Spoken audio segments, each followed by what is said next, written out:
Em um mundo cada vez mais conectado pela internet, nós enfrentamos uma crescente desconexão nas interações humanas.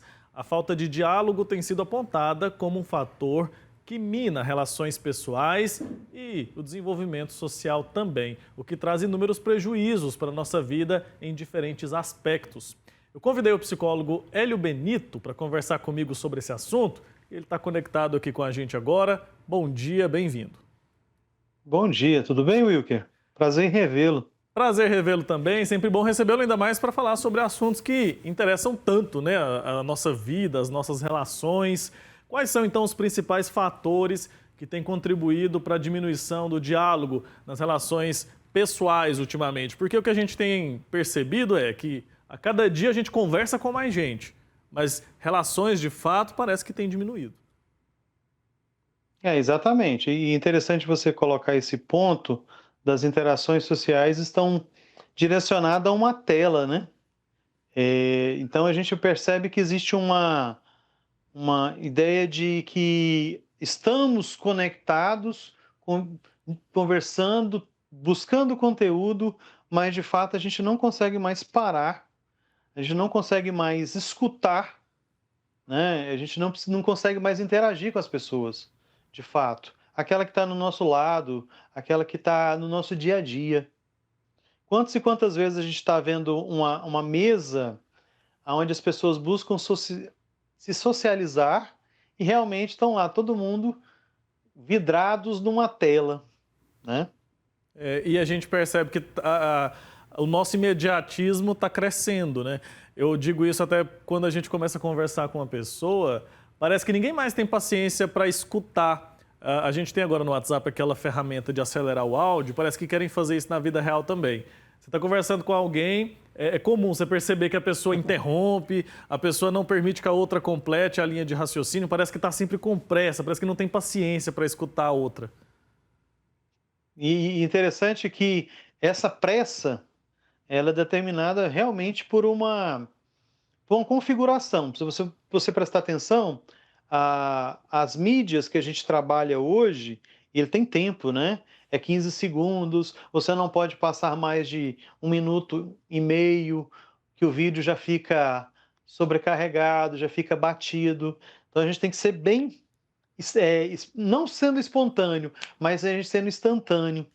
E aí as pessoas começam a se condicionar a isso, né, Ilker? E a minha preocupação é entender se isso é uma adaptação ainda das pessoas a essas novas mídias, a essas novas configurações, ou isso vai continuar, isso vai perpetuar, não só por essa geração, mas por outras gerações, Pois é, o que a gente né? percebe é que as crianças estão vindo com muito imediatismo também, né? Uma dificuldade para lidar com a frustração, dificuldade para esperar, tudo isso de forma muito mais clara. A gente consegue ver isso muito mais facilmente. Antigamente, a gente tinha que esperar assistir um desenho hoje, tinha que esperar até amanhã para assistir outro episódio daquele desenho. Hoje em dia não, a criança, se um vídeo demora mais de 5 segundos para abrir, ela já troca, já vai para outra coisa, já não tem mais essa paciência. De que forma isso pode prejudicar essas gerações que estão chegando agora, mergulhadas já nessa tecnologia toda?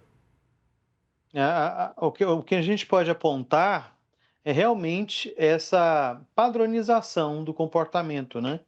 O comportamento ele tem que ser, ele tem que ter a resposta imediata. Se não tem, quando é que eu vou exercitar a minha paciência, né?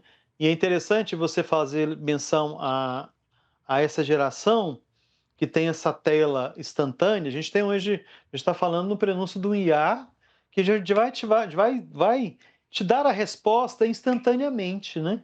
Então você coloca lá um assunto, então você perdeu aquela dinâmica de pesquisar, de buscar os meios, né? Eu tenho certeza, Will, que quando você fez a sua formação, você fazia pesquisa em livros. Você conhece várias enciclopédias, né? A gente começou a ter um contato com Wikipedia, né? E a partir dali a gente começou a, a condensar. A gente tem muito conteúdo hoje, mas pouca informação. Não temos esse quando não temos essa informação, a gente também não consegue praticar o diálogo. Para que eu vou sentar com a pessoa e conversar? Eu, como psicólogo, eu percebo que as pessoas têm dificuldade de estar no período de 50 minutos. Você acredita nisso? Elas já Acredito. querem resolver, já querem já falar tudo e não espera esse processo de condensação da informação, não entende o que está passando com ela, emocionalmente, para ela criar uma resolução daquilo que foi trabalhado numa sessão, Tudo tem que ser para né. ontem, né? Todo mundo com muita É, pressa. Na minha época de formação não tinha tanta facilidade, não era tão comum. Estava começando a aparecer o WhatsApp. Então imagina como era diferente. Hoje em dia você já tem ChatGPT, já tem outras inteligências artificiais ali que já fazem parte do trabalho para você. Então a gente precisa tomar cuidado, né, para a gente não perder as nossas capacidades também. E a gente ensina para uma criança a ter mais paciência, ensina para uma criança a dialogar, se expressar como no mundo que está tão tecnológico. é interessante que a maioria das famílias não está fazendo isso, né. Ela usa os meios, as mídias sociais, os meios, para poder, na verdade, controlar a criança, numa forma de controle mesmo. Dá o tablet, dá o celular, a criança fica ali no seu canto, não dá tanto trabalho para os pais. E aí, sem querer, eu estou estabelecendo essa velocidade para aquela geração.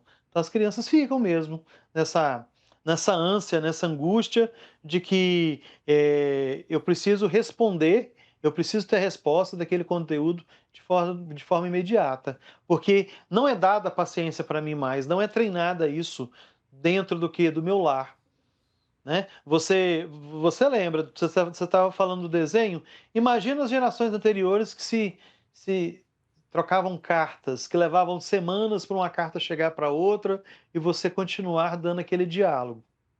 E aí, você perde a dimensão humana no sentido de quê? De que você tem o outro para te escutar, você tem o outro para trazer uma nova dimensão daquilo que você está pensando, daquilo que você está sugestionando como ideia, né. Sabemos que a pandemia, ela catalisou ainda mais esse processo, né. Nós ainda estamos ainda tentando readaptar à nossa rotina que era anterior. E aí com os meios, né, com esses meios, está impossibilitando. Então a gente tem uma geração automatizada, acho que a palavra é essa, elas estão automáticas. O que é um perigo, né? E nos força a pensar mais a respeito desse assunto. Obrigado, viu, pelo seu tempo aqui com a gente, Opa, por nos ajudar a eu que entender um agradeço. pouco mais, pensar a respeito desse tema. Acho que é importante. Um abraço, viu? Um abraço, Vitor. Obrigado. Até mais. Tchau, tchau.